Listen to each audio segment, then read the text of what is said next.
Hey everybody, John Malanka, United Patients Group, and just finished another podcast with an old friend, Dr. David Bearman, MD out of Santa Barbara, California. And he's probably one of the most clinically knowledgeable doctors in this industry of medicinal cannabis.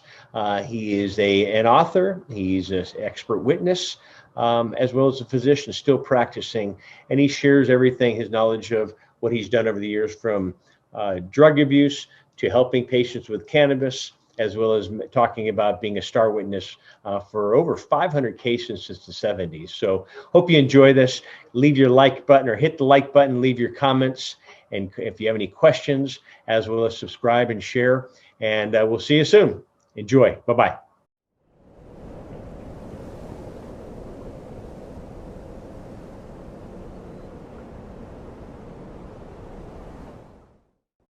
Welcome back, everybody. John Malanka with United Patient Group. Be informed and be well. And I'm here with an old friend, an old colleague, Dr. David Bearman. Some people say Bearman, but it's Bearman.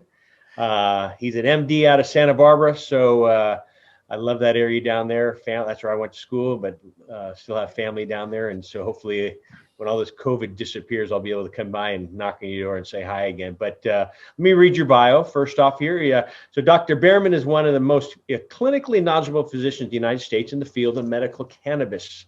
He has over 50 years of experience working in the field of substance abuse treatment as well as prevention.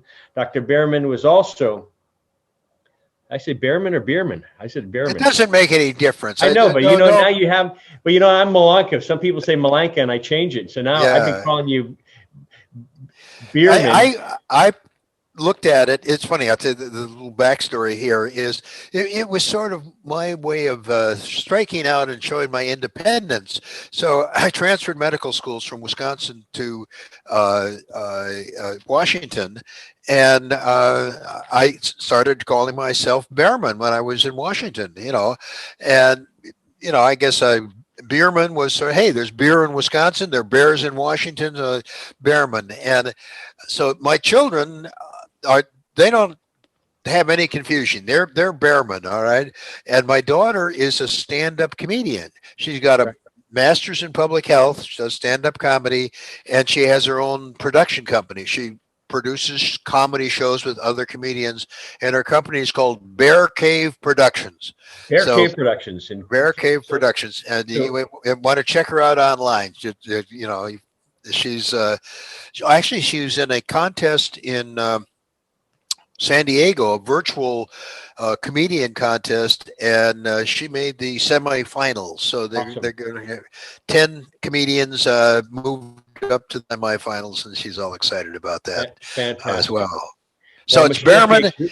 She must be a great storyteller, because I know you're a heck of a storyteller too. And so yes, and Dr. Bearman, when we get into this, ladies and gentlemen, he loves history as well. So maybe we can get some history stories out of him as well. But let me continue here. You're a pioneer in the free and community clinic movement, which was in Seattle, the San Francisco Bay Area, and as well as Santa Barbara. His career includes public health, administrative medicine, the provision of primary care, pain management, as well as cannabis medicine. You've done a lot over your 50 years experience. You did a free clinic down in Santa Barbara. You've been an expert witness, or you still are an expert witness, as well as you're an author. And I have your book here, and great books. And so we'll talk about that as well. And you and I have done docu-series together, as well as a masterclass on pain and sleep. And maybe we'll touch up on that, pain and sleep, and because this is the topic that kind of goes hand in hand. And I still quote you every day. I mean, I have so many patients that call and we talk about, pain. And I said, how's your sleep? I've spoken about you on my show with other experts, and I always talk about you and direct them back down to you. But welcome, man. I appreciate you coming on. You and I've done a lot over the years, and every time I call, you say, when can we do it? So I appreciate that. It means a lot. Well, thank you. It's my pleasure. And this is a mutual admiration society. I think that I have all the right motivations and an awful lot of information and an enormous amount of heart. So it's my pleasure to be with you today, my friend. Thank you. Thank you. And you're doing well, you and your wife? Well, actually, my wife is recovering from stroke-like symptoms that were associated with migraine, and she's making a recovery. She'll be back in the house on Tuesday. But thank you for asking. I know you didn't expect me to come up with No, something I was serious hoping like you'd say that. she's wonderful. And you know Yeah. what? And I've had a lot of friends that have asked about stroke, and I quote you, and I don't mean to chuckle, but I always ask you, when's for stroke patients, when's the best time to use cannabis, and when is Well, it? so the best time to use cannabis is anytime. If you've used cannabis before your stroke, you're going to have less neural damage than if you were cannabis free. But you can also take cannabis immediately after the stroke, Yeah, and that will decrease the amount of cell loss or yeah, loss of function. And Dr. Meshulam, who is recently they had a conference in Jerusalem celebrating his 90th birthday, and unfortunately we couldn't all gather there. I was at a similar conference in person for his 80th birthday, which of course was 10 years ago, and he developed a synthetic cannabinoid called dexabinol, which is useful for, was designed to be used for people who had strokes and had traumatic brain injury. And what cannabinoids do is they support vasodilatation. And what's happening when you have a stroke is that you're shutting down the blood supply to the brain. So this is one of the things that it does, but it also does other things besides just the obvious help that you would get from having vasodilatation. And it's something that people should be aware of, and it's something that doctors should be aware of. I recently was a panelist with Greg Carter, who's the president of our organization, the American Academy of Cannabinoid Medicine, and Mitch Pyres and Stu, I forget Stu's last name, and it was for the annual conference on physical medicine and rehabilitation. And we had a very, I think, productive panel where we talked good. about not only its use for stroke, but also the use for anxiety, depression, anti-inflammatory, the Yeah, whole ball of wax. And they are hoping to continue. They've made these presentations at a couple of previous conventions that they've had, and they hope to keep doing it. And it was a great pleasure to be on with them because they were very knowledgeable. Stu is involved, is a delegate to the American Medical Association. And, it's important for these doctors in the mainstream to be aware of all of the medical applications of cannabis. So it was fun to be there and exciting to see people doctors in that discipline be interested in this topic. yeah. Well, it's starting. I think the stigma starting to drop, and I think patients are starting to ask about it. And I always hear about this. It doesn't matter what state you live in, legal or not, or country you live in, legal or not. It's not illegal, I guess, in most places to ask the question. And It's not. so, I'm glad you mentioned that because in the state of Hawaii, one of our members called up and said people are still getting harassed there, and he wants the state legislature to clarify that it's perfectly legal for doctors to give people advice. The when you get your MD degree, they don't say, oh, by the way, you need to check your First Amendment rights at the door. No, a patient can ask a doctor whatever they want. Now, if the doctor doesn't know the answer, if they're smart, they say, I don't know the answer. If they're real smart, they say, I don't know the answer, but I'll find out. If when it comes to cannabis, they're real smart, they say, I don't know the answer, but call Dr. Bearman, yeah, I knew that was coming. I knew that was coming. That So was a softball pitch there. well, I pitched to myself, Yeah. that's But you know what? uh, You do fall in all those categories. I don't know. I don't know. I'll find out. And then thank you for sending patients because you do know about cannabis. And I didn't realize right. that about Hawaii. Earlier today I did a podcast with a woman on the East Coast, Claudia Morandi, and she specializes in protecting patients and patients' right, as well as doctor right, when it comes to writing prescriptions for opiates. She's someone who's a pain patient. And I told her that I was going to be on with you because we talked about pain, which is your specialty, sleep, Right. and how it's all almost like the domino effect. But hearing about Hawaii, that's surprising. That I was amazed when I found that out, and I will send you a copy of the legislation that he wants the legislature in Hawaii to pass, basically telling the federal government, but really telling the people of Hawaii that they have every right in the world to talk about whatever the hell they want. If a patient feels that the advice that a doctor gave them was, off the map, Yeah. they can sue them for malpractice. There are a number of remedies, but the remedy is not to prohibit people from talking, from asking questions. And I think that we're going to see a dramatic change, continue to see dramatic change in the cannabis medicine arena. Kamala Harris has said repeatedly that the Biden-Harris vice president team are going to legalize cannabis. What's interesting is that this is a change in her position. As a matter of fact, when she ran for attorney general in California, one of the issues she ran against another Democrat was that she wasn't forcefully enough in favor of removing the legal barriers to cannabis. And now she's out there saying we're going to legalize cannabis. And, we in this country dodged a bullet. I mean, we almost missed losing our democracy. And everybody who's listening to this podcast needs to vote. They need to send money so that the Democratic candidates win Georgia. The candidates are normal people. They're running against two of the richest people in the Senate, people who don't really connect with the average human being.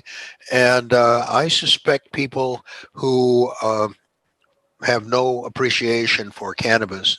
Interesting thing about Georgia is, I don't know, 3 or 4 years ago, I was at a conference. I'm on the sewer board. I recommend anybody that's interested in politics run for the sewer board.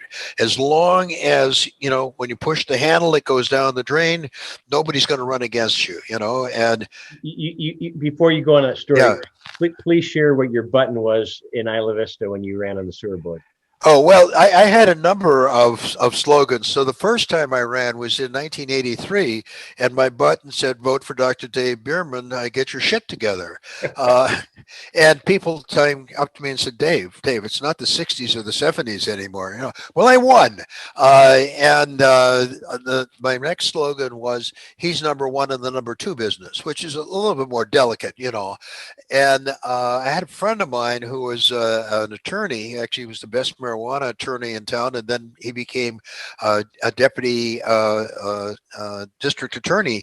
And he said you should use your next time you're it should be eliminate waste, which covers the whole waterfront there. So get your shit together. Absolutely. Well, good. Before we go into political, I want to say one thing, and I do hope they look at the cannabis ticket. And it doesn't surprise me that a politician, Republican or Democrat, whoever, does flip flops on that. There's a, there. I mean, Gavin Newsom. We're here in the San Francisco Bay Area. He's done a lot. His family is here, and but he went on. He got on the ticket with the cannabis team, I guess the group or society, and wanted the cannabis vote. And I remember Crid and I went to an event that was in San Francisco, and he says, vote for me. I'm going to, I'll be defending the rights of Canada. There's a gentleman that I met and interviewed probably back in July, and his name's Jim Bartell. And Jim Bartell is a father, and his son here in California, but his son passed of pancreatic cancer as well, and that's why it's near and dear to my heart. But they were up in Sacramento and in a hospital, and they wouldn't let and cannabis was not their lifestyle at all, and they just said, let's try some other things. And so they got Jim tried to get cannabis in the hospital for his son, and they wouldn't do it. And it took them 13 days to get it, and they moved hospitals, and they found another hospital, and his son passed, I want to say 4 or 5 days later, but he was awake, and he got to have a goodbye relationship with his son and his wife and the friends, and they saw the benefits of this. And it was disappointing because Jim just felt that he was robbed the last 2 weeks of his son's life, and Sure. he went and voted.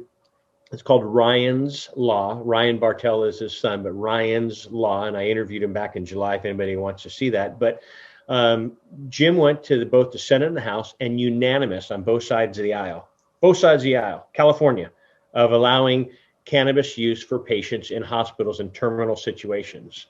Really? That is true. Can you send me an email on that? Because I want to send that out to our membership. Okay. And let them be ready aware for of this that. one? It's going to blow your bloody, mind. Okay. Gavin vetoed it. No. Yeah. And I just thought, you know what? That to me, that was shit because of a father, me losing my wife to pancreatic cancer and seeing Right. a father do this, but both sides of the aisle, and it's in California. And that was the ticket that he stood on. That was a ticket that he came to the cannabis industry and said, vote for me, vote for me. I have your back. I have your back. And so that's why Kamala, however you want to call her, whatever you want to call her, it's, I hope she does what she says, and I'm not big on politicians. She still hasn't stepped down from her position as a Senate here in California. Why? I don't know. I'm right now, December 18th. So she'll step down when she's vice president. Okay. And the thing is that Newsom, to my way of thinking, has been kind of a disappointment. I think he's in over his head. I think there are other people that would have done a better job as governor. I think what's his name, Javier Becerra, would have been. He wasn't running for governor, but I think that he would have been a much better choice. I think there are a number of other Democrats that would make better governors, and I certainly recently been a big fan of Jerry Brown. I mean, when he ran the first time, I thought he was too young. He was a year older than me, and I said to myself, well, I don't know anything. I sure as hell couldn't be governor of the state of California. And I mean, I think that Brown, he set the bar very high. He has a great balance between fiscal conservatism and social justice, and he knows how things work. He doesn't make a lot of false steps because he anticipates what's going to happen. And I mean, I think Newsom really didn't fully appreciate how to approach the pandemic. I mean, you can't criticize him too much because the last pandemic was in 1918, so that was a while ago. And Dave, he as certainly, a politician, it doesn't matter what side you're on. If you're Republican or Democrat or neutral or whatever you want as the Green Party, it doesn't matter what you do. You're not going to make everyone happy. You're not going to make everyone happy. If Gavin would have done one thing, Trump would have done thing with the pandemic, they still would have been wrong. They still, So anyway, let's talk cannabis here and put everybody back in a. Where I was going to tell you about Georgia is that I'm at the sewer board, the state sewer board. It was my fault. I took a right at left at Albuquerque there. So I get this call, and I'm wondering, I'm in Palm Springs, and my mind is 1,000 miles away, and it's a state legislator from Georgia. Now this was 4 years ago, right? Yeah. And and parents are bugging him about the use of cannabis for Dravet syndrome. And we had a nice conversation. And I saw this guy was quoted recently in regards to the runoff. His last name is Peake. He's no longer in the state legislature. But that I was very favorably or surprised that Georgia did legalize the use of CBD for epilepsy, and I'm sure this guy Peake had some role in that. And it's interesting to see legislators get educated. Patients Out of Time used to make a special effort to reach out to curious state legislators, and one of the people that went to their conference that was here in Santa Barbara in 2006 was a pharmacist, and I think he was on the Board of Supervisors at that time. He's now in the California State Senate, and his whole attitude towards cannabis changed because he understood what was being talked about. He was a pharmacist. He understood the chemistry, and I think that that's the thing that's really disappointing about these politicians who take positions regarding cannabis that make no sense. I just wrote a piece based on something I wrote 4 years ago, basically knocking Jeb Bush and what he had to say about cannabis, and he was just completely wrong. 100%, 180 degrees out of sync with science, and you know. Jeb Bush is one of the more reasonable ones in the Republican Party. Now, to say something positive about the Republicans, some of the best supporters of cannabis are conservatives. Now, there are very few Republicans who are conservatives. You know, Steve Schmidt just changed from Republican to Independent to a Democrat because so many of the Republicans are really fascists.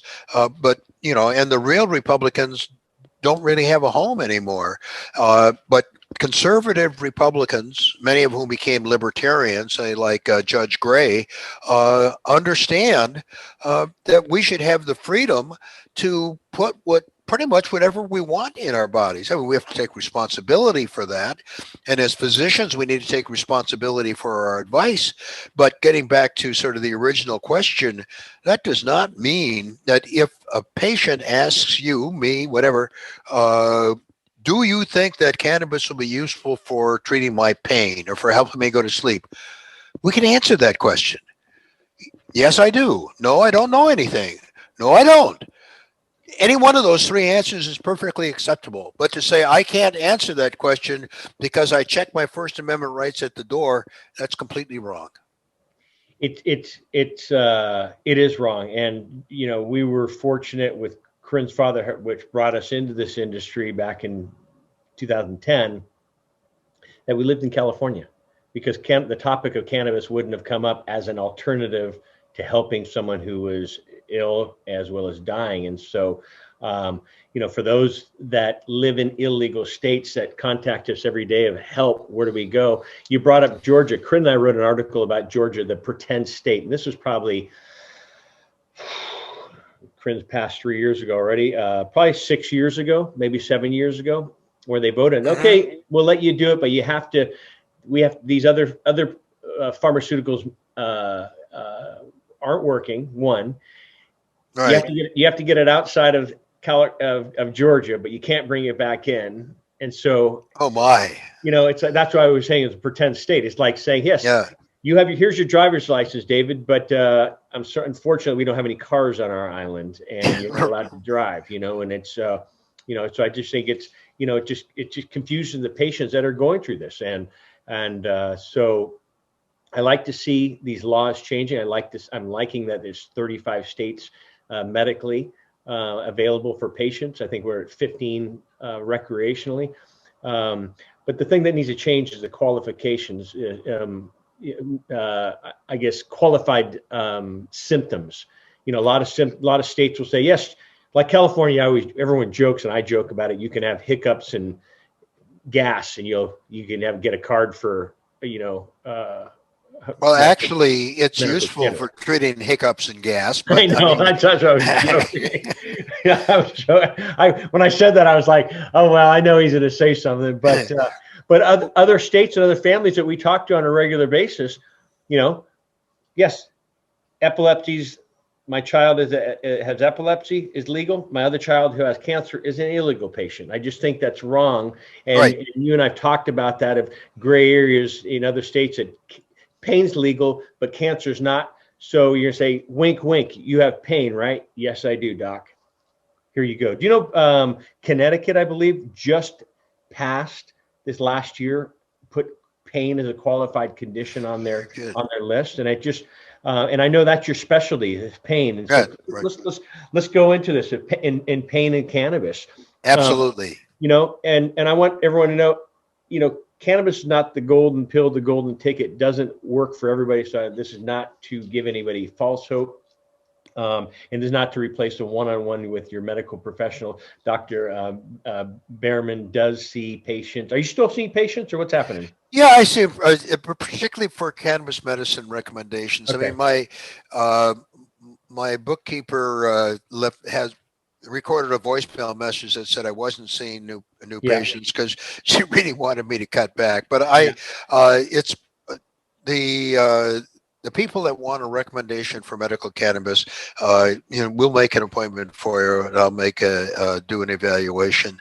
I think one of the things that patients like about me, I mean, obviously the ones that don't come and see me may not like me, but is that I explain to them why this stuff works.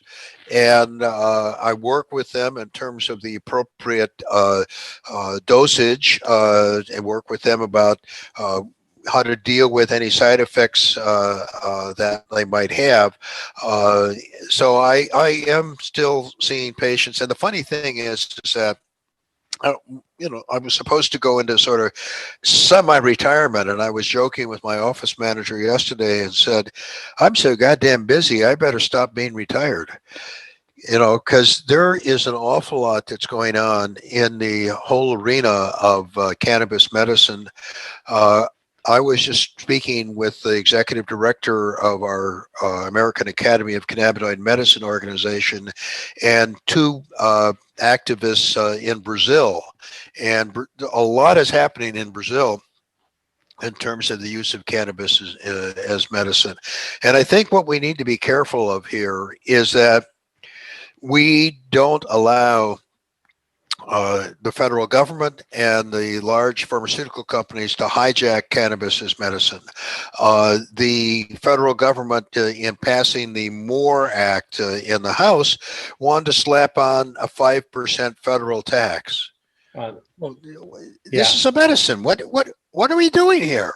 It's the reason that cannabis is Schedule 1 is to make it hard to do research. And then, of course, everybody agrees, the people who are pro medical cannabis, who are anti, we need more research. But you can't do it because it's Schedule 1. I mean, I tell you, it's like a prelude to Trump in terms of having things that are just completely incongruous.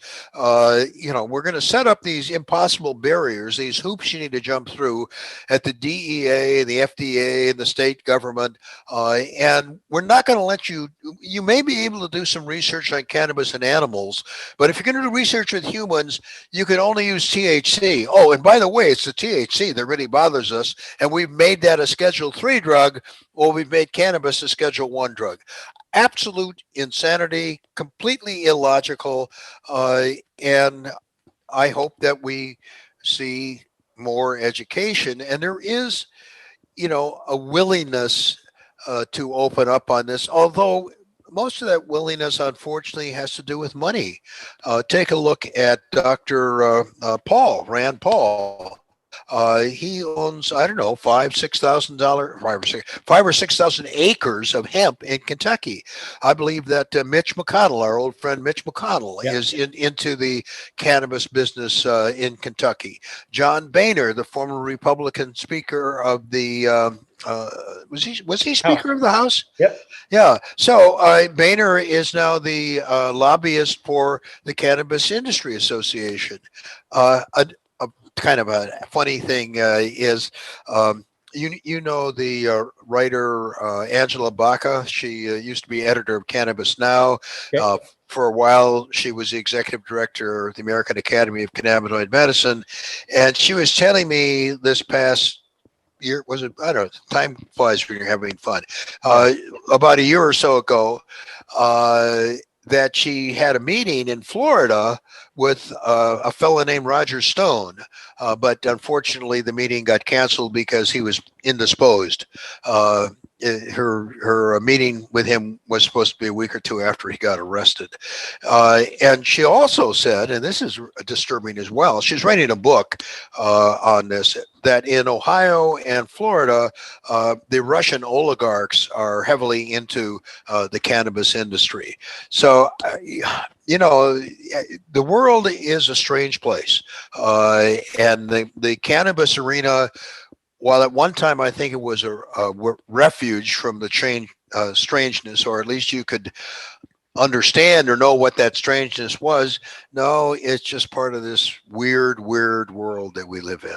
It's a growing world, this cannabis industry. I had a gentleman on the show the other day who I think you guys would get along, and his name is Michael Patterson, and he's doing a lot overseas. And you know, they have legal THC grows in Africa, South Africa of all places. And, Really? And they are importing to Australia and Germany.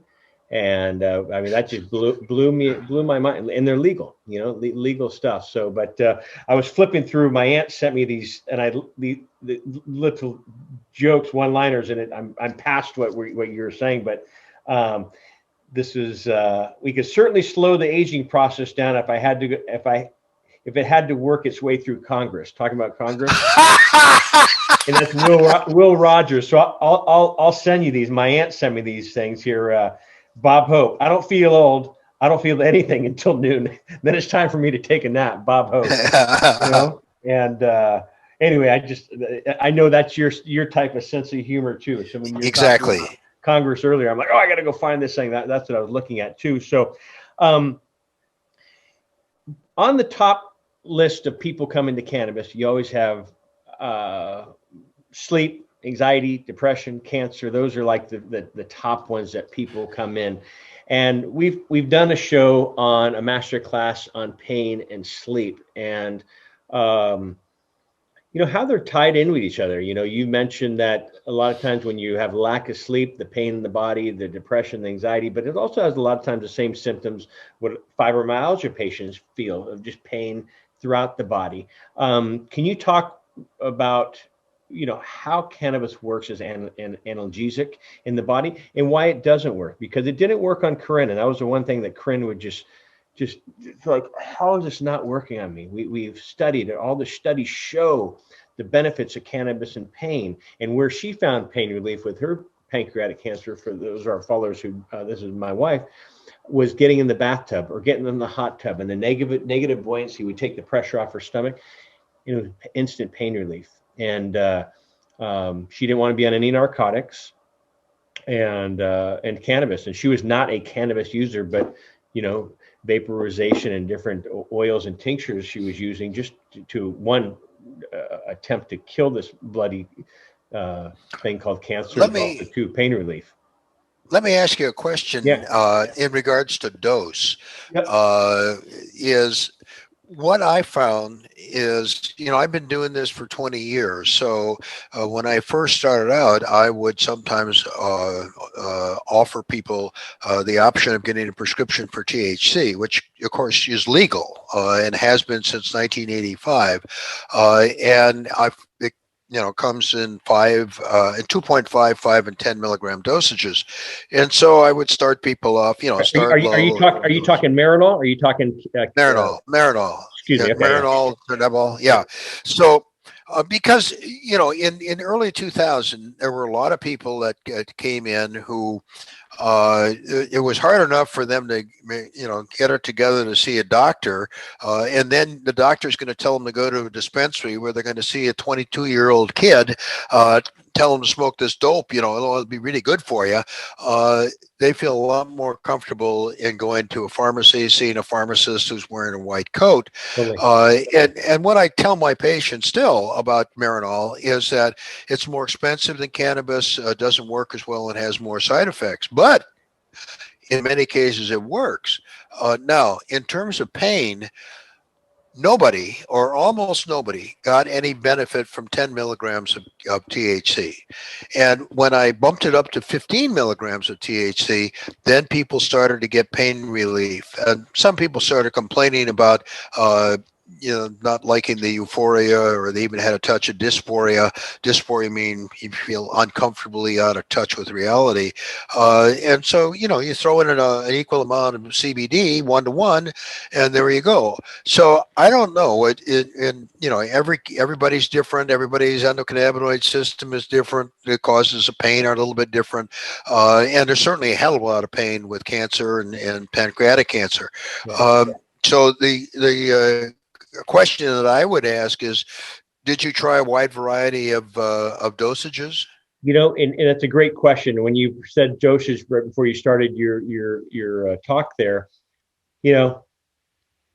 we did try a bunch, and at the same time, it's hard when she and our relationship was just on every level. We were connected, and communicating, talking was something that was big. And it's tough because I've talked to many patients with like spouses saying, "Oh, it's just so hard to see my loved one just sleeping and drugged out," if you want to say, because they're so high, which a lot of patients go through and probably need to battle. And that was a tough thing. And she and I talked about it. She didn't want to be out cold. She didn't want to avoid the conversation that we were so used to having. And I don't know if I would change anything of what we did except give her my pancreas, give her my liver. And I even volunteered that, man. And, Hey, look, we all would like doctors and researchers to be geniuses and to have all the answers right now today. Yeah. Cannabis is an anti-cancer drug. I have a good friend of mine who called me up, who has pancreatic cancer, and I've talked to a couple of people. Well, Liz Rogan has worked with cancer patients, some of them with pancreatic cancer. Stacy Shemansky has worked with people with pancreatic cancer, and worked with some doctors at Cedars-Sinai, which I'm impressed that doctors would, lower themselves to work with a layperson. And I say that as sarcastically and facetiously as possible. When you take a look at the use of cannabis for cancer, you need to use very, very high doses. And a person is going to feel out of it. Now, in many cases, not every case, but in many cases, they develop tolerance to the high. It may take 10 days, it may take 2 weeks, it may never happen. Now, the way in which you deal with that, or ways to deal with that, one way is to use suppositories, and apparently that's more common in Europe and using cannabis for cancer. Now, I've heard two explanations for why you don't get as high when you use a suppository. One is that the floor of the pelvis is served by 3 different veins, only one of which goes directly to the liver, where it would be metabolized into 11-hydroxy-THC, which is more of a euphoriant than delta-9 THC. And the other two would distribute this more into the other bodily fluids, the interstitial fluid. So it's going to take longer, and you're not going to have that peak either of THC or of 11-hydroxy-THC. Other people have said that the mucosal membrane, whether it's rectal mucosal membrane or under the tongue, that there isn't as much absorption.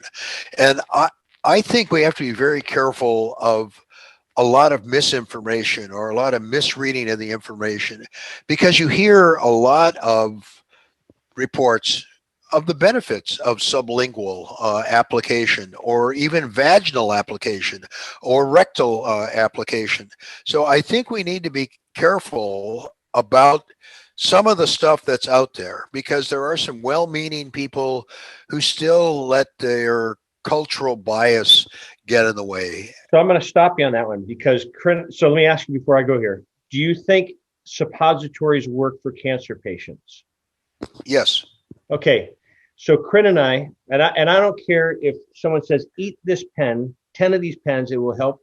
And when you're going through cancer, you better believe someone's to say, hey, it worked I'm going to try it myself.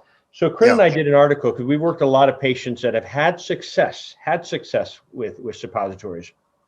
Mm-hmm. And we wrote an article that said, is the posterior superior? Mm-hmm. And it was about cannabis suppositories. Mm-hmm. And your two good friends publicly blasted me and my company and my wife. Hergenrather, your two good friends, Hergenrather and Fred Gardner. And it was well, we'll talk about when we're off the line here. We'll talk about my two good friends. It really, I didn't mean because I know you've done a lot with them, but I just said, how, you know what? I mean, it was disappointing that they said that, because it's very disappointing. We had this whole thing of doctors arguing on our site, other oil makers arguing on our site, and some people we don't even talk to anymore because of that article. So it's good to hear. You know, I don't want to ever give anybody false hope, but when you see patients that are, we've talked about the placebo. They have placebo out there. This is double-blind placebo cases, even with placebo, that sometimes the placebo works, and taking that hope away. And we've talked about hope, you and I, before. So anyway, I didn't mean to say you're saying. No, like that's that. Okay. And I'm glad you named who it was, and we can talk about that, because I don't really want to talk about them. I want to talk about what they said. And the fact of the matter is that number one, there's more than enough anecdotal reports to justify saying that suppositories work. My guess is that they maybe have been looking at the mucosal absorption and jump to that conclusion. And this kind of goes back to what I was saying before about we really need to look at research with the jaundiced eye, because you have people that will just grab onto something. Now, recently, I got online, and I won't go into the backstory, but I was looking for embolic, non-hemorrhagic reasons for a person having symptoms like a stroke. Mm-hmm. And so I saw that the Cleveland Clinic said that there were certain drugs that might do that. And then they said cannabis. And they had a case. What was the case? What was the evidence there? The evidence was this was a 60-year-old African-American who had diabetes and hyperlipidemia, and they found a 9-carboxy THC in his urine. That does not mean that that's what caused this man's stroke-like symptoms. Furthermore, cannabis is a vasodilator, not a vasoconstrictor. And in this particular instance, the actual cause was not cannabis, it was migraines. And migraines are something that are cause vasoconstriction and are known to result in symptoms that could mimic a stroke, because it's the same thing, a decrease in blood supply to a critical part of the brain. And I'm kind of reminded of one of the most outrageous pieces of junk science related to cannabis. The guy who in the 70s, one of these zealots, and he had a preconceived notion of how he wanted his research to turn out. So he exposed monkeys to cannabis smoke and then sacrificed them, and he couldn't find any damage. So he figured out they're not getting enough. So he fitted them with gas masks and then pumped in all kinds of marijuana smokes. And sure enough, when he sacrificed them, he proved if you deprive monkeys of oxygen, you will get brain damage. He didn't prove anything about cannabis. It's just you have to read the damn research, and you have to look at it with a critical eye. And if you have something that somehow doesn't fit with what you know to be true, then you need to find some other explanation for what the outcome of that particular study was, why it doesn't fit with 100 other studies that say exactly the opposite. And it's really critical to not jump to conclusions. And it sounds to me like they may have jumped to a particular conclusion. By the way, in going on to something that is also controversial but is not going to cause these altered state of consciousness, and that's juicing. And I want to give a shout out to Dr. Bill Courtney, who's in Dominica now. And Dr. Courtney told me he's running. He's this mythical, object like Rick Simpson. Always on the run. Yeah. Where is he now? Yeah. So where is he now? He's in Dominica, which is an island, in the Caribbean, and about every 2 or 3 years, his house gets flattened by a hurricane. But anyway, he called me up a couple of months ago and said he was going to go talk to the Minister of Health in Dominica and encourage them to, because they have a lot of farms that aren't operating because of COVID, and they've been really hammered because they're a tourist destination. And he's trying to convince the Minister of Health that they should make Dominica a site where people can come for cannabis treatment. It's a small island. They're going to have a hard time competing with Brazil and Australia and New Zealand. But nevertheless, I think it's great, and he's a big proponent of juicing. And of course, we know that the raw plant, all of the cannabinoids are in the acid form. And if THC is in the acid form, THCA, and has a carboxyl group, it's going to affect the way it fits into the CB1 receptor, and you're not going to get high. However, if you take the juiced whole plant, it does have anti-cancer effects. So, I mean, when you have these objections or you have these questions that come up, it doesn't mean that we should get into these silly arguments of what it is or what it isn't. It's that we should do further research. I remember I was kind of at the last minute asked to be on the Ricky Lake show, and they had a 9-year-old girl that had been treated for cancer, for leukemia. It's a little bit fuzzy, the backstory, because the parents were kind of using her to raise money and all that stuff. I found that out later. What's her name? Former editor of Kush magazine. His name escapes me right now. But so they wanted to have a debate between two doctors about whether giving cannabis to a 9-year-old was a good idea. And the person who was on the other side was Dave Smith. I just got a Christmas card from Dave. He sends me a Christmas card every year. Dave Smith started the Haight-Ashbury Clinic. And Dave Smith was getting hassled by some people over at the Haight-Ashbury Drug Treatment Program. And so he installed me as co-director of that. So, I mean, I know Dave pretty well. And so Ricky Lake was very, very upset because Dave and I are friends. Yeah. And we were able to disagree without being disagreeable. So we got very little airtime. Most of our conversation ended up on the cutting room floor. The only thing that we really agreed on was that more research was needed. And of course, that got cut out of both of our comments. Oh, wow. So we do need more research, and these questions are important.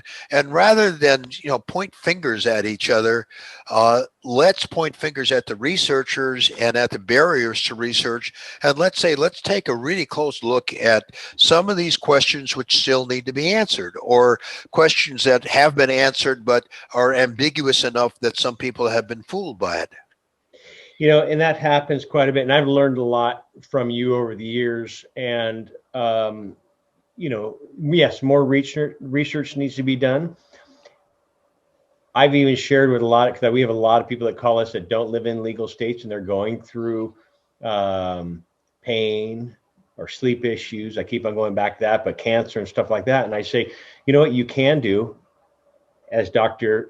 Bearman has publicly spoken about, is get your doctor to write a prescription for Marinol. Mm-hmm. And then you can get your CBD and kind of, I know one's synthetic and one's is most cases whole plant is preferable, but sometimes you have to, MacGyver some things, make some things work, or become a part-time cannabis refugee, go for a little break and go to see if even cannabis does work for you before you uproot your life and your family and your doctors and your community. And so do you still feel that way? I do. As a matter of fact, you're chuckling, so I don't know. Well, yesterday I was talking to one of my in-laws, I won't mention who it was, who asked me about a topical, and which one I preferred and so forth. And I said, well, all the topicals have, they can't have more than 0.3% of THC, and your CBD is going to be very good for anti-inflammatory, but it's not going to do a lot just as an analgesic, as a plain analgesic. It may decrease your pain because the inflammation is contributing to your pain. You saying it may increase your pain? No, decrease. Did I say? I'm sorry. Thank you. Thank you. I'm talking so damn fast here. So. Yeah, the CBD may decrease your pain by decreasing your inflammation, but the THC is a direct analgesic. And in fact, I have my father's 1927 Remington's textbook of pharmacy. He was a pharmacist. And it tells you on page 999 and 1000 how to make tincture cannabis, and that it was useful in treating pain and anxiety. So I told him exactly what you just said to your audience here is go and get the topical, that's going to have CBD and make sure it has a wide spectrum of terpenes in it. Myrcene is a good one to find in there. And I said, have your doctor, or, I can write you a prescription for dronabinol, and, just take a pin and stick it into the capsule and squeeze that THC into your topical product. If let's say you get 5-10 milligram capsules, that's 50 milligrams of THC, and that's a pretty good amount to slather all over your skin, or to mix it into a 1 ounce container of a topical that's whole spectrum CBD, and that's going to give you more relief than just the whole spectrum CBD with the terpenes in it. And the other thing I said is, look, there's a laundry list of maybe 5 or 6 different terpenes that are useful in treating pain. Another 5 or 6 that are useful in treating inflammation. You can get any of them without a prescription. So I mean, all of that is very important, and I think very useful to know. The barrier, or the problem with plant-based medicine is that plants refuse to be simple. I mean, it's not like a pharmaceutical company that says, let's see if we can figure out the one main contributor to this plant's therapeutic effect. Well, there may be one main contributor, but in the case of cannabis, there are 500 molecules, over 140 of which are cannabinoids, over 200 of which are terpenes, and many of the cannabinoids and many of the terpenes have therapeutic value. So this is why, I tell my patients that the plant is better than the THC. And I was at Nimbin. You mean the plant's better than, and when you say THC, you still talking Marinol? Yeah.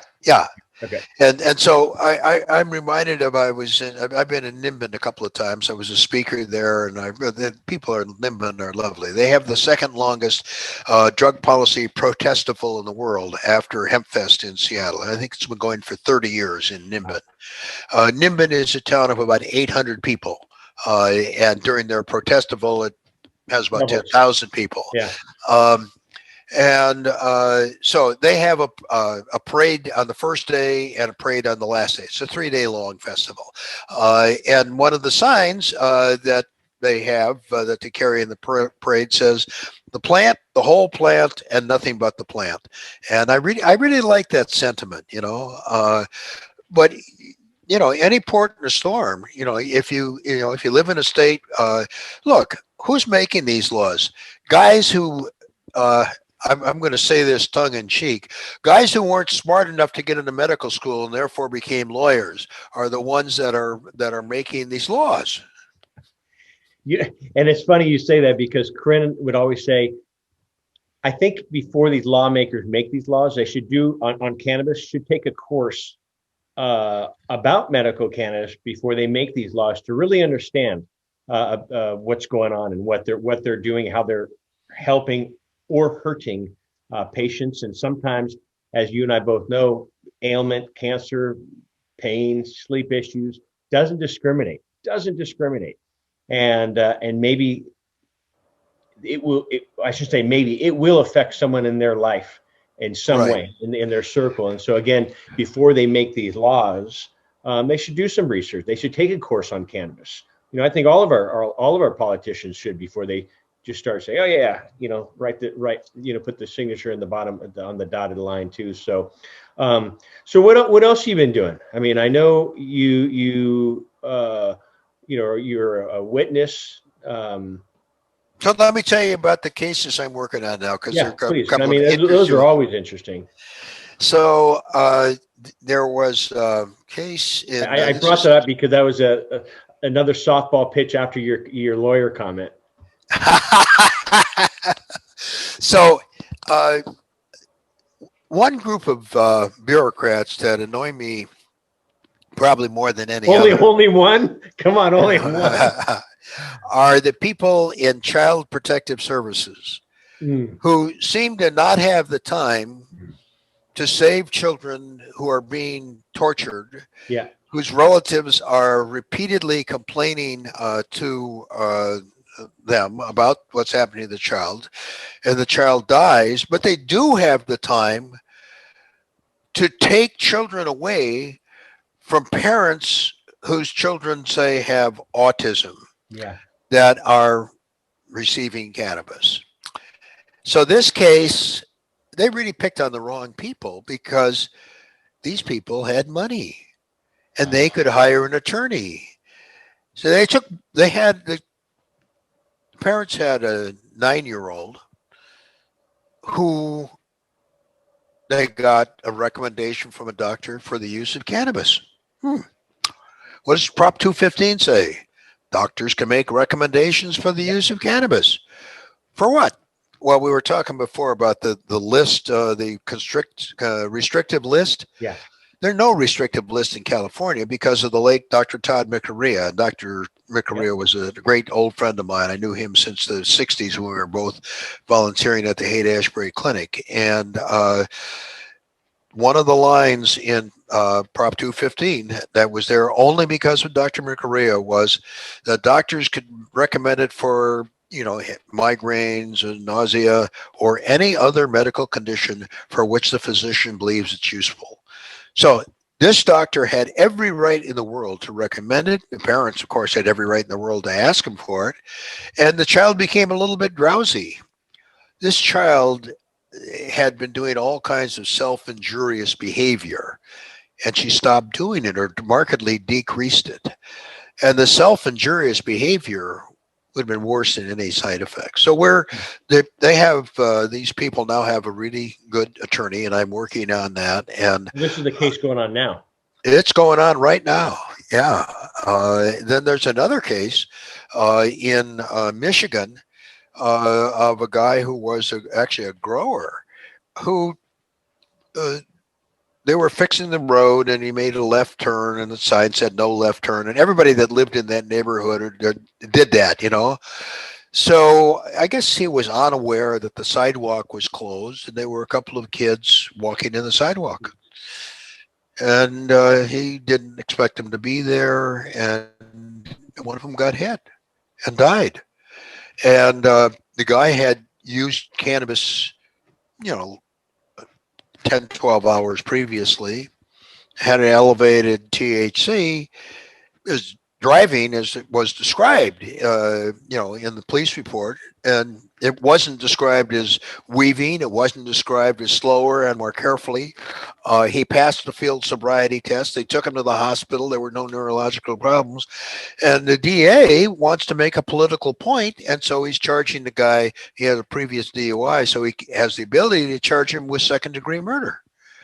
And they found a toxicologist who just came in and tortured the research, said things that were not consistent with the research, and this was the expert that the state chose to use.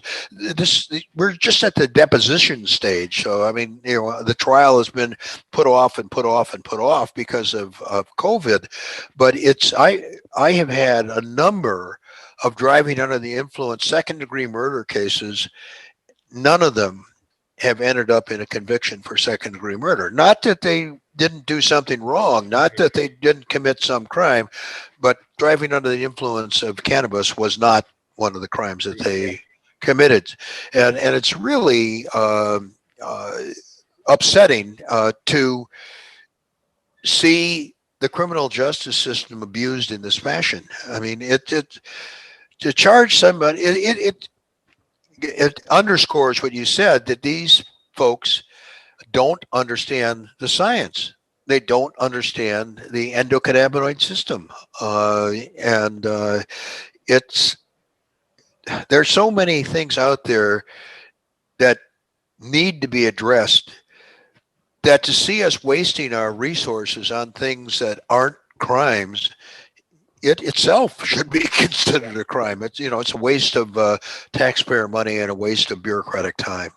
Anyway, that's one of the things that I'm working on. Another thing that I'm working on is I got a couple of publishers in Brazil that want to translate my book into Portuguese, and I've done some presentations for audiences in Brazil, one of which had Portuguese subtitles put on that.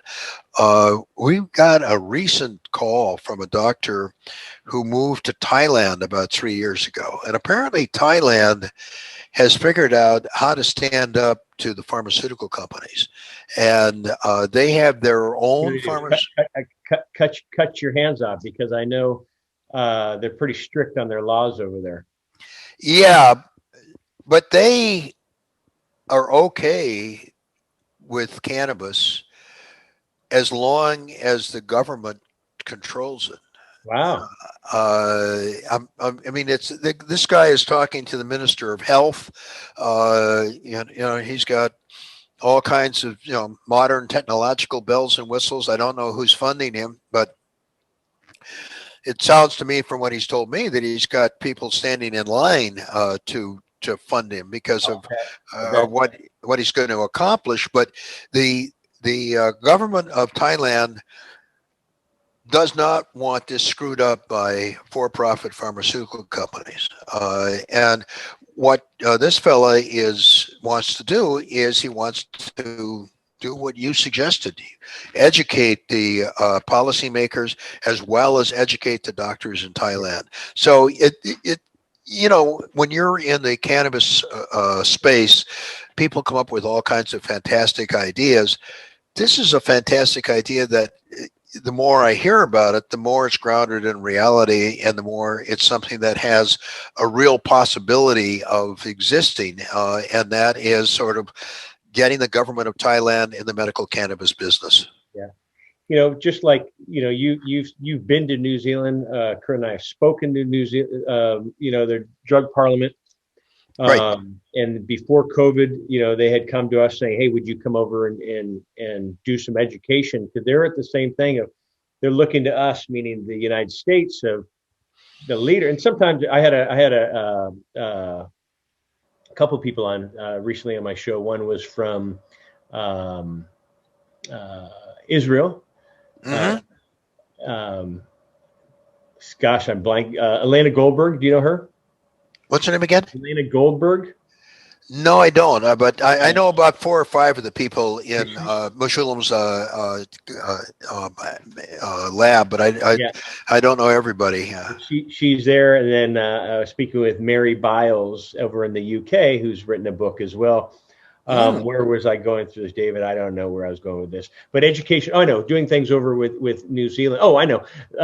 People turn to us, meaning us, the United States, as a leader of education in cannabis. And it's funny. I think a lot of the Americans look at Israel as blowing doors on us on research, and hmm Asia is, Canada north of us, South America, and it just seems like we're in the stagnant thing, slowly getting. I mean, we should Right. be up here also talking about that. Uh, Exactly. And I think that it is a demonstration of the power of the pharmaceutical companies, but it's also a demonstration of the power of racism. yeah, As you know, my first book, "Drugs Are Not the Druggers." Drugs are not the devil's tools. How greed and discrimination led to a dysfunctional drug policy and how to fix it fingers that drug policy has been used to marginalize, discriminated against groups for centuries. Right now, African Americans and Hispanics are in the box, but you go back, say, to Prohibition, and it was the Irish that were in the box. Or you take a look at the Harris Narcotic Tax Act, and it was the Chinese that were in the box. And there's an enormous amount of irrational policy related to the use of substances, particularly substances that are psychoactive. Now, the reason that the kind of original stigma was placed on cannabis had nothing to do with its psychoactive effect. It had to do with its therapeutic effect. And who was it stigmatizing this? It was the Pope, of course. Pope Innocent the Sixth, in the end of the 15th century, at the beginning of the witch hunts, came out and said that cannabis was a tool of the devil because it relieved pain, specifically the pain of childbirth. And of course, we all know that the pain of childbirth is Eve's punishment for eating from the tree of knowledge. And we have these kinds of lingering absurdities that stick around for centuries and centuries, which we're supposed to be beyond the superstition space, and we're supposed to be in the place where we're taking a look at science. And as we've seen with global warming, you have people who just refuse to look at reality. It's the snow is fucking melting. The icebergs are going away. Isn't this coming about as a result of warming? And is this something we should do something about? Uh, anyway, I go on. You're asking wonderful questions, and I share with the audience that you're a historian and you have a lot of knowledge in a lot of things, and I like that because I'm like that as well. I know a little about a lot. Is that how it works? How it goes? A little about a lot, and right. I'm a general practitioner, yeah, which means I know a little bit about an awful lot. there you But go. but I'm a Uh, specialist on cannabis, yeah, and so I know a lot more about that. I don't know nearly as much as I'd like to know, yeah. but I do know an awful lot about cannabis, and I want to know a lot more. Yeah, and I learn every day as well. Let me rewind since you knowing a lot about cannabis, you being an expert witness. You've been a expert witness in over 500 cases since the 70s. You mentioned Correct. you mentioned the gentleman that in Michigan that took that left turn, and the outcome was he hit a child and the child passed. A Uh, teenager, actually, but but still, yeah. I mean, yeah, but just yeah. have that. Just I can't even imagine, that happening. One, for the parent side, but also for Oh you know, yeah, having that on your nobody conscience. wins. Nobody wins in this No, kind of no one wins. situation. No one wins, and no, But um, you talk about it's. If you and I smoked a joint 2 nights ago, Hmm um, it would still be in our blood today, 2 days later, and Yes, and so lot and is it nanograms? Is that the right measurement? nanograms, right? Nanograms. And so So it would still show up Right. in the blood today, 2 days later, 48 hours later, that Mm-hmm. John and David, who smoked a joint 2 days ago in a system, and something, Mm-hmm. God forbid, something happened to us while we were driving, it would show up in our system saying, "Oh, you guys are intoxicated." That's Right. that's that's a tough one, and it depends on, say, if you and I smoke 10 joints a day compared to one joint, it shows how much is in your system 2 days later, and that's the measurement. How do you? I mean, you must get those as an expert witness, um, All the time. and so So, how do you explain that? Because it's really, you know, I don't believe cannabis 2 days later has any. I mean, you and I can go have a normal conversation here. You can drive. You can run your business, run your practice, well, it and be an expert happens. witness. Yeah, it happens that I do know an awful lot about this little bit, and I've taught a number of courses, and so this is a short course for the jury on the endocannabinoid system and the effect of cannabis.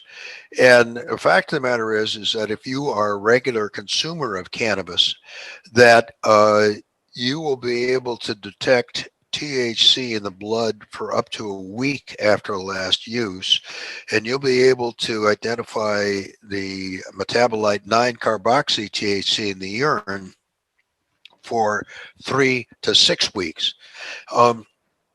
What I point out to the jury is that this toxicology screen proves that you use cannabis. That's not the issue.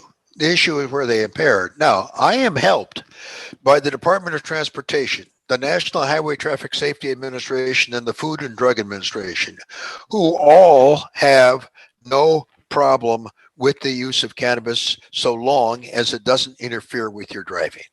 Is what the National Highway Traffic Safety Administration says. There's no increased risk of automobile accident as a result of driving. They say of cannabis use. They say this because of all the research that's been done. They also say there's no relationship between the THC level in your blood and impairment, and that if you are impaired, you drive slower and more carefully. And so I tell the jury this, and I mean, my job is to educate. My job is to be a presenter of the facts. The jury then takes this and decides what is not applicable in this particular case. And each case, has its own nuances, is a little bit different than the other, and so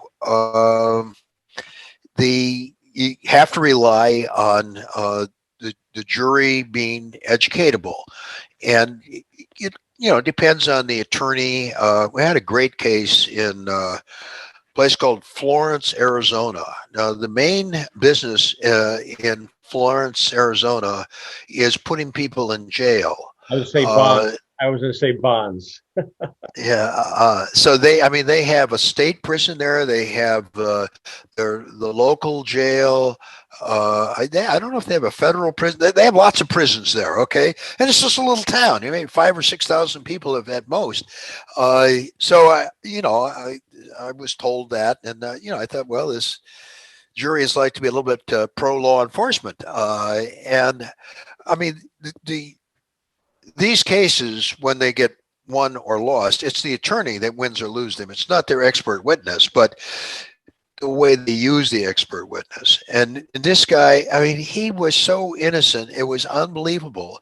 And they wanted to just not tell the truth. I mean, he had been seen 10 minutes before he was arrested by two cops who told him to get out of there.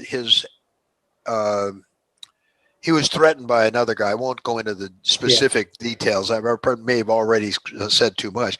But anyway, they said, "You get out of here." He was being threatened, and he had his kids in the car, and the kids were acting up. And one of them, they stop, and one of them jumps out of the car. The cops come. 10 minutes later, different cops, and they say, "Whoa, this guy's," and they test him and all that sort of stuff. And they say, well, he was under the influence, so it's child endangerment, blah, blah, blah. He was acquitted. He was acquitted. And what I liked is that the attorney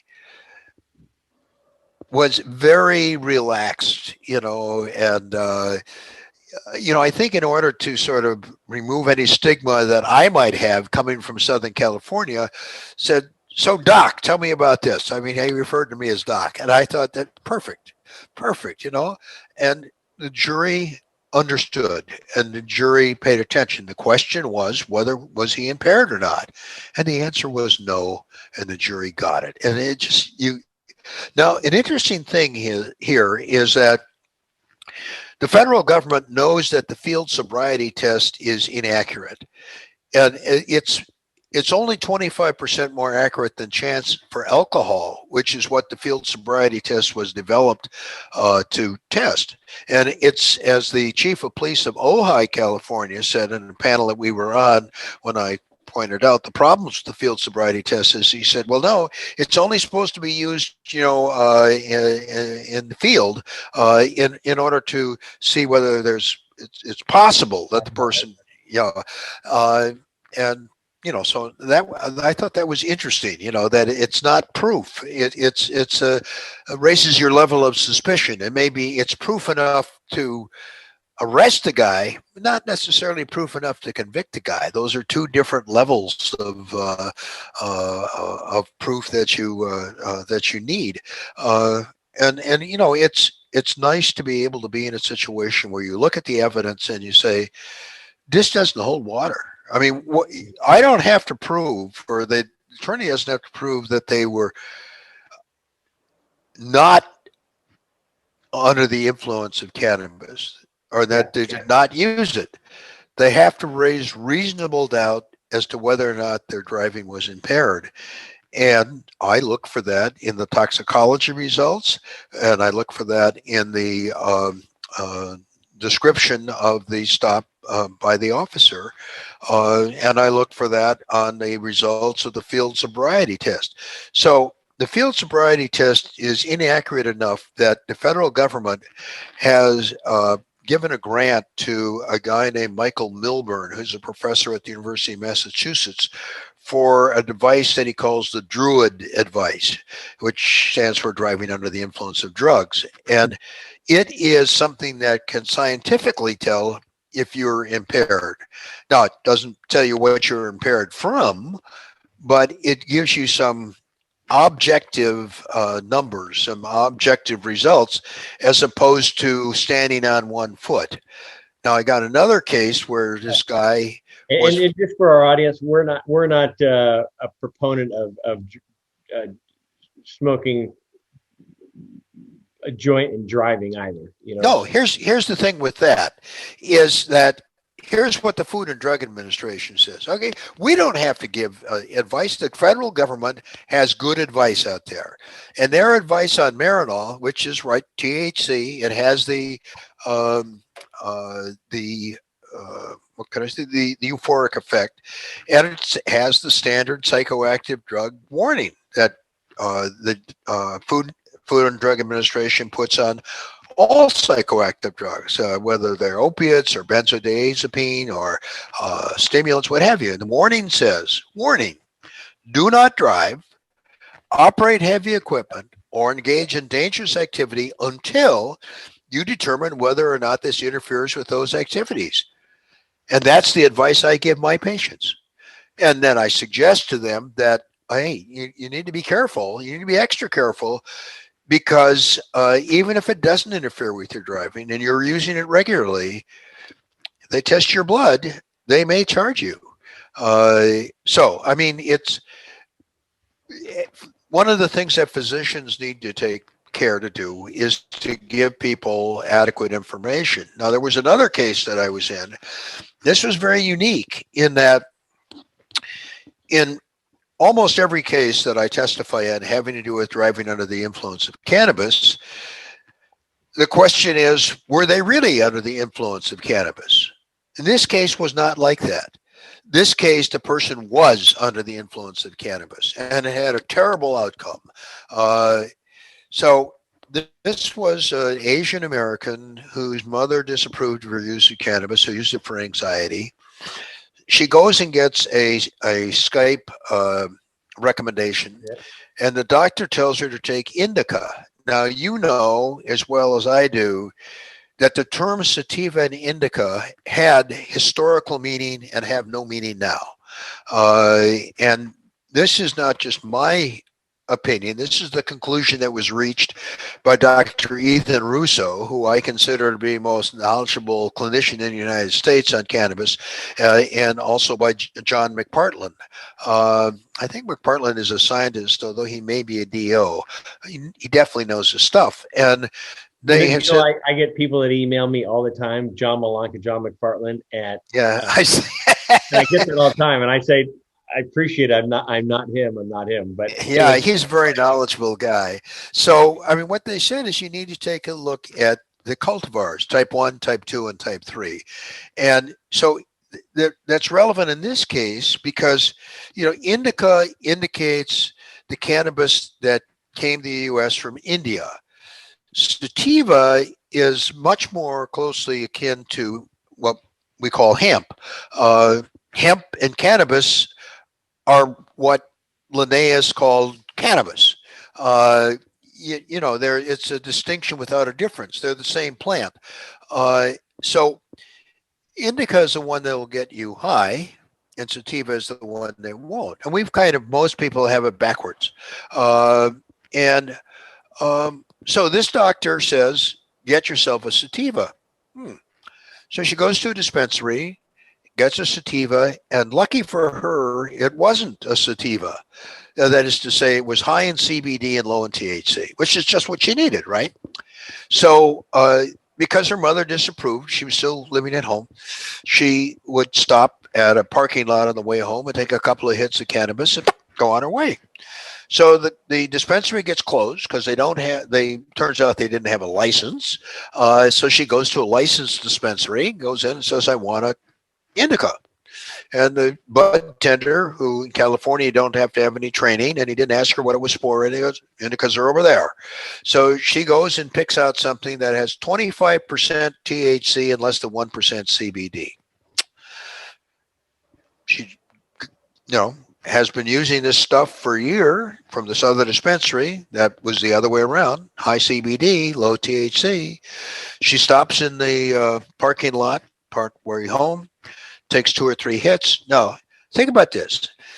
If you have a gram of cannabis, which is about what the government sends out to the people on the Independent New Drug Program, and it's 25% THC, that means there's 250 milligrams of THC in this joint, in 1 gram of a marijuana cigarette. And you take 3 hits off of it, you now have consumed 25 milligrams of THC. I don't know about you, but to me, that's a pretty healthy dose. It's certainly more than I would recommend that a person start with. Yeah. She goes down the road. She has a panic attack. She crosses the median. She hits a car head on. The passenger is killed. The driver is maimed for life. So they wanted to charge her. They did charge her with second-degree murder because she had a previous DUI. And the issue there would be if she purchased the cannabis with the intent of getting high, and she didn't. No. Fortunately, the attorney was able to convince one juror that she wasn't guilty of second-degree murder. So they found her guilty of other things, but they hung up on the second-degree murder. And apparently the DA felt that they might have the same outcome again, so he didn't recharge her with that. And I think she wasn't able to make bail. She'd been in jail for 4 years. Oh, wow. I think she was released with credit for time served. The sad thing, of course, is that the person who was killed is still dead.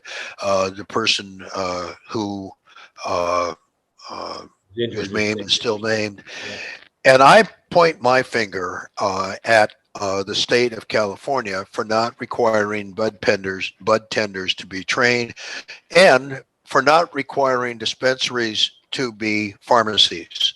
I am opposed to dispensaries. I'm in favor of pharmacies that only carry cannabis or other natural products if that's what they want to do. And remember, my father was a pharmacist. He had an assignment in 1928 at the University of Minnesota School of Pharmacy to make tincture cannabis. And according to the literature, American physicians wrote 3 million prescriptions a year in the 1920s that contained cannabis, and there were more than 25 over-the-counter preparations that you could get in just about any drugstore in the United States that contained cannabis. And the AMA was very supportive of the use of cannabis for medicine. In 1937, they testified against the Marijuana Tax Act. In 1942, the longtime editor of the Journal of the American Medical Association, Dr. Morris Fishbein, recommended cannabis for migraine headaches, and that echoed the words of Sir William Osler, who was considered the founder of modern medicine and wrote what's thought to be the first textbook of internal medicine in 1892. So, I mean, you have a lot of unfortunate things that happen because DuPont wanted to make money. They are the ones that are responsible for the Marijuana Tax Act. While Hearst and Anslinger had a little input, it was not their doing. They get credit for something that was really DuPont's doing. Point the finger at DuPont, huh? Huh? I should point the finger at DuPont. I always point the finger at DuPont, and I normally characterize it as circumstantial evidence. And I gave a presentation at a satellite conference we had up in Portland before the Patients Out of Time conference. And I can't remember, this fellow from Baltimore, whose name I should remember, who knows a lot of stuff, said, well, do you have any hard evidence of that? And I thought, oh, shit, no, I don't. And I usually say, it's circumstantial. And here's the circumstantial. We don't have the smoking gun, okay? So the circumstantial evidence is this.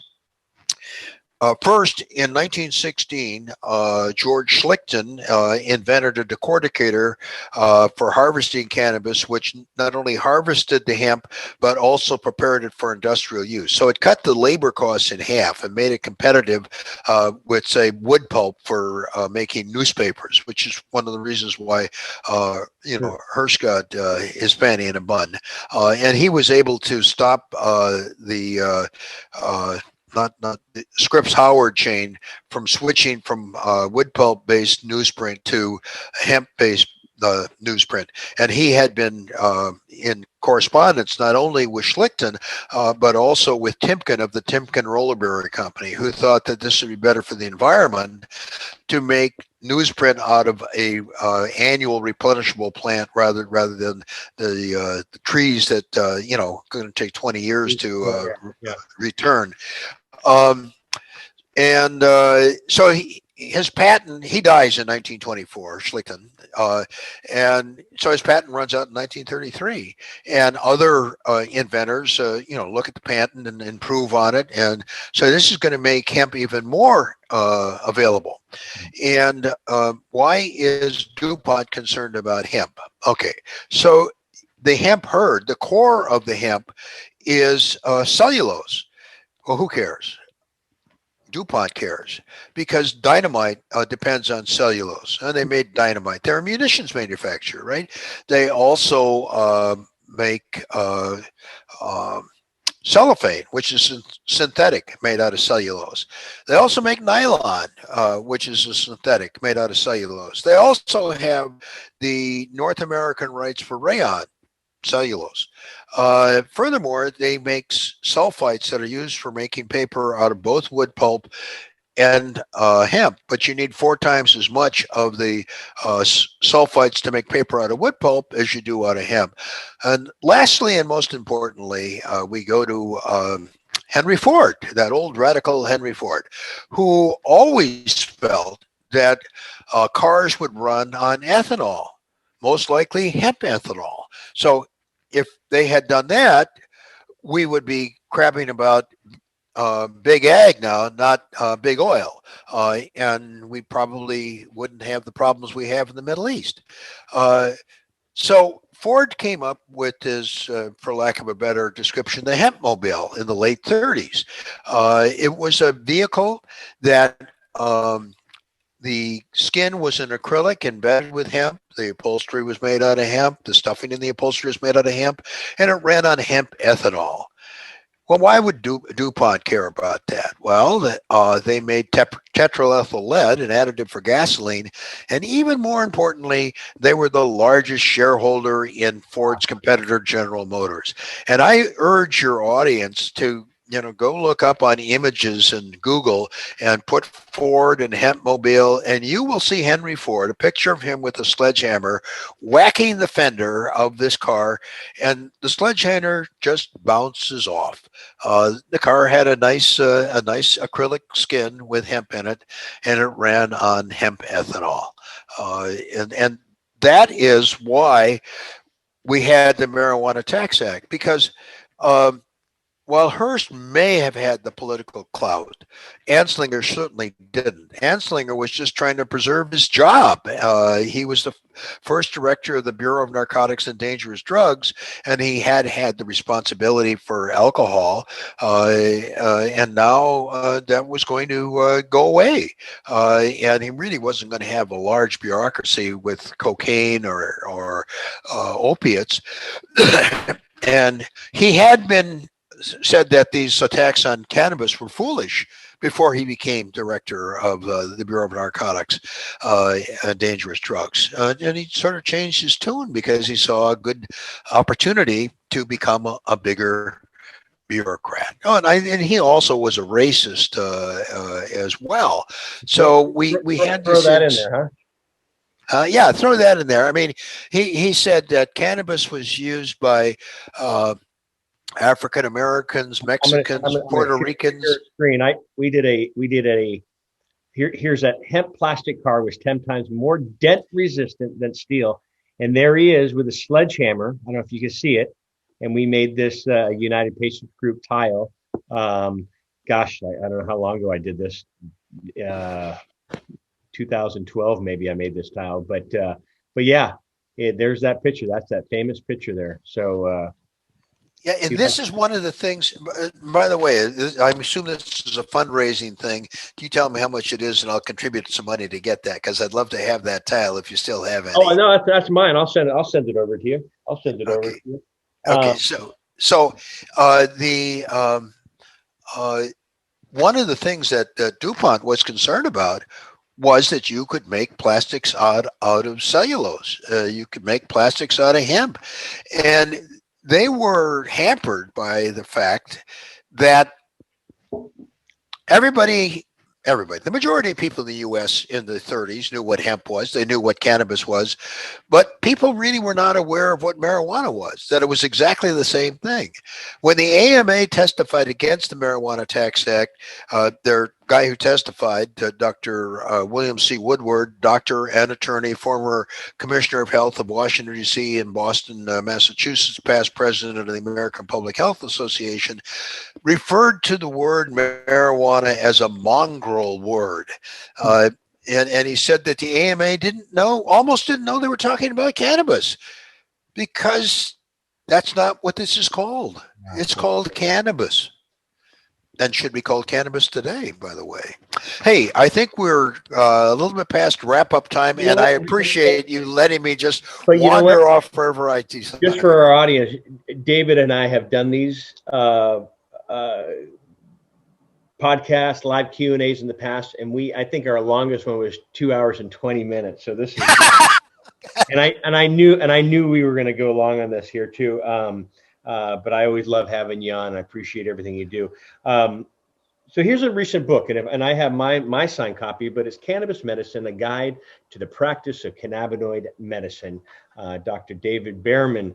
And I don't know Maria Pettinato, is she down there in Santa Barbara? She's a pretty remarkable woman. She's on the faculty of the Seattle University School of Nursing, which is a Catholic university. I kind of like that. Cool. And she was at the conference in Baltimore where I delivered a talk, and I had a booth, and came up and talked to me. And her involvement has been very important, because I tend to be a little bit sloppy. I have too much going on and stuff. And she has insisted that, this be properly footnoted and stuff. Now, you're having the first edition, and anybody who wants it, they can just contact me via my email, David Bearman. That's Bearman at Cox.net, and ask about it. Or you can go to Amazon. Yeah. Except I get to keep more of the money if you come to me. But go to Amazon. Contact you, and that's Cox, COX, Right. .net. Yeah, and we're working on a later volume. So, but right now we still have plenty of these, and that later volume is in the process of being laid out. It has almost the same stuff in it, and the book is, I think I mentioned earlier, on the verge of being translated into Portuguese, which I'm pretty excited about. Awesome. Thank you so much for mentioning the book. I appreciate that. Always. I love supporting you as well. And then you also have a membership drive for our physicians that are listening out there. Can you talk about that? And I'll put that up there as well. So in about 2005 or 2006, there were a number of us who were regular participants on the medicine panel at the Hemposium at HempFest in Seattle. And we were disturbed by all of the media attention that this doctor in Venice was getting, who had a gal in a bikini out in front of his place saying cannabis recommendation is $39.95.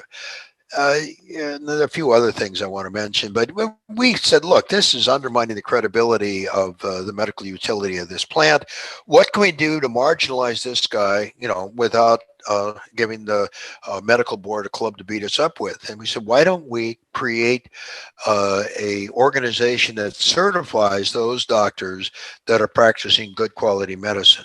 So our goal of the American Academy of Cannabinoid Medicine is to get the medical schools to teach about the endocannabinoid system. In 2014, only 13% of medical schools did. It's a little bit larger now. And also, we wanted to see cannabis as a subspecialty. And we accept into our membership anybody can become a certified cannabinoid medicine specialist who has the ability to recommend medical cannabis. MDs, DOs, nurse practitioners, physician's assistants, naturopaths. It's different in different states. Yeah, I don't think naturopaths, because our doctors are naturopaths, and they've been told they cannot recommend it. But that's because you're in California. If you were in Washington, yes, I know I'm in California, but I'm not a naturopath. Yeah. So in Washington, naturopaths can. Where Maria's out of, correct? Yeah. So, I mean, here in California, that means that doctors have more political clout than naturopaths. Yeah. That's why naturopaths can't do it. It has nothing to do with their training, which is actually probably much more appropriate than MDs. But we also will accept laboratories, businesses. Look, as the late Jess Unruh, who was a political kingmaker here in California and Speaker of the Assembly for a long time, used to say about money. He said, money is the mother's milk of politics. Well, money is the mother's milk of nonprofit organizations. And so we would, and also if you don't have to be a physician, you can be a nurse, you can just be somebody who wants to support cannabis.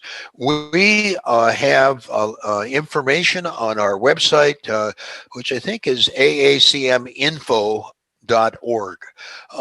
We've been refurbishing our website. I think we've got all of the bugs out of it. We're putting more bells and whistles on it each day. If you have any trouble getting on that website, contact me at David Bearman at Cox.net. Yeah, David Bearman, Cox.net. You can go to my website if you want, David Bearman, MD, .com. I'm sorry. Give me the links, or have Rihanna put it. Rihanna, what's your Rihanna? That's the name of my office manager. She's wonderful. So Rihanna runs Dr. Bearman's office, and she's fantastic. So if you ever call in, you may get her, but she's wonderful. And I thank you for everything that you do, my friend. And wishing your wife a speedy recovery first off, but give her a big hug from us. And I thank you for being on. Thanks very much. Thanks for inviting me, and good luck to you and your organization. You do fantastic things, and I look forward to the opportunity to get together with you face to face in the not too distant future. Nope. We've had some good times together, so we'll do it again. And but I'll get your information out with Dr. Bearman's book as well as his organization. And thanks again, Doc. John Malanka, United Patients Group. Be informed and be well. We'll see you soon.